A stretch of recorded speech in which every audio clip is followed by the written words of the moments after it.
Republic plenary summit 2025 এসে শহুরে নকশালদের এক হাত নিলেন প্রধানমন্ত্রী নরেন্দ্র মোদী। শহুরে নকশালদের পর্দা ফাঁস করার জন্য রিপাবলিক মিডিয়ার এডিটর ইন চিফ অর্ণব গোস্বামীর ভূয়সী প্রশংসাও করেছেন প্রধানমন্ত্রী।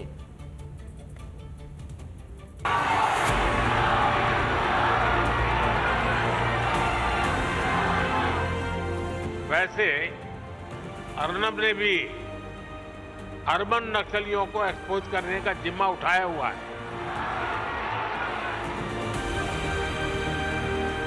দেশের সবথেকে বড় আভ্যন্তরীণ বিপদ ছিল যে নকশালবাদ। বিগত দশকে প্রধানমন্ত্রী নরেন্দ্র মোদীর নেতৃত্বে দেশ থেকে নিশ্চিহ্ন হয়েছে মাওবাদীরা।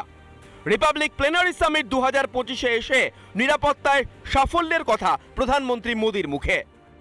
आज देश में नक्सलवाद भी अंतिम सांसें गिन रहा है।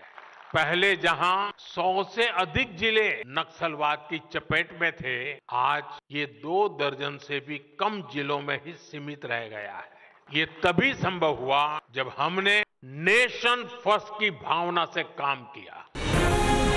তবে লড়াই যে এখনো শেষ হয়নি সেটাও মনে করিয়ে দিলেন প্রধানমন্ত্রী। ক্রমশ সংকুচিত হতে হতে এখন নতুন রূপে শহরে ঘাঁটি গেড়েছে নকশাল মাওবাদ। আর সংকীর্ণ রাজনৈতিক স্বার্থে তাদের মদত দিচ্ছে কিছু শক্তি। नक्सलवाद जंगल से तो साफ हो रहा है, लेकिन अब वो अर्बन सेंटर्स में पैर पसार रहा है कि जो राजनीतिक दल अर्बन नक्सल के विरोधी थे, जिनकी विचारधारा कभी गांधी जी से प्रेरित थी, ऐसे राजनीतिक दलों में आज अर्बन नक्सल पैठ जमा चुके हैं।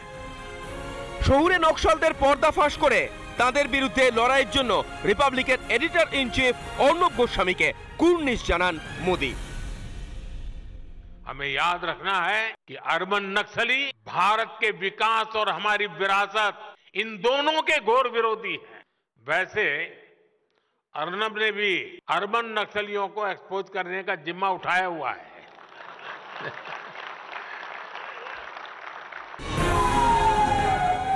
শহরের এলিট ক্লাস ও হাতে গোনা কয়েকটি বিশ্ববিদ্যালয়ে লুকিয়ে থাকা এই শহুরে নকশালদের তিষ্ঠতা দেয়নি রিপাবলিক, কখনো দেবেও না।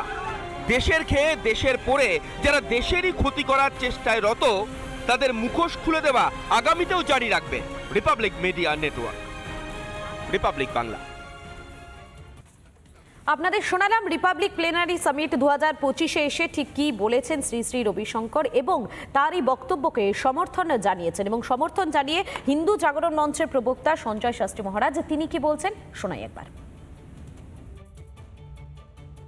परम पूज्यपाद श्री श्री रविशंकर जी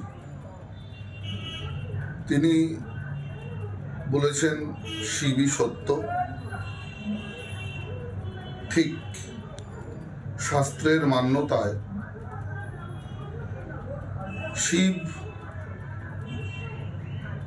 সত্য, শিব শাশ্বত, এবং যাহা শাশ্বত সনাতন চিরন্তন তাহাই শিব। যতদিন এই চিরন্তন শাশ্বত সনাতন সুন্দরের উপাসনায় ভারতবাসী রত থাকবে, ততদিনই ভারত ভারত থাকবে। না হলে ভারত প্রকৃষ্ট ভারত হতে পারে না। অধ্যাত্ম চিন্তা বিনা ভারতস্য কল্পনামপি অসম্ভবা। রবিশঙ্করজি তার আশীর্বাণীতে বলেছেন এবং তার আশীর্বাণীকে আমরা স্বাগত জানাচ্ছি। নানা ধরনের কন্টেন্ট দেখার জন্য লাইক করুন, শেয়ার করুন আমাদের ফেসবুক পেজ, সাবস্ক্রাইব করুন আমাদের ইউটিউব চ্যানেল। পাশাপাশি অন্যান্য ব্রেকিং নিউজের জন্য অবশ্যই চোখ রাখুন রিপাবলিক বাংলায়।